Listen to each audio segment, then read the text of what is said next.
જય જલારામ, કેમ છો બધા? તો બસ જો સાંજનો ટાઈમ થયો છે, 7:30 જેવું થયું છે અને હું આવી ગઈ છું રસોઈ બનાવવા માટે. તો અત્યારે તો સૌથી પહેલાં છાશ બનાવીને બહાર મૂકી દેવી પડે, કારણ કે ઠંડી છાશ કોઈને ન ચાલે. અને આજે બનવાના તમારા ઘરે બધાયના અમારા ઘરમાં મોસ્ટ ફેવરિટ એટલે કે ખાટા ઢોકળા.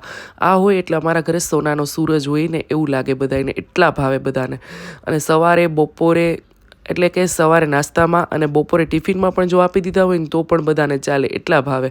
તો ખાટા ઢોકળાની જો થાળી તૈયાર થઈ ગઈ છે, એમાં લાલ મરચું અને ધાણા નાખી અને મૂકી દીધી છે. અને જેવા બને એવા અમારા ઘરે ટેસ્ટિંગ ચાલુ થઈ જાય. ટેસ્ટિંગમાં જ ખાલી એક થાળી વહી જાય.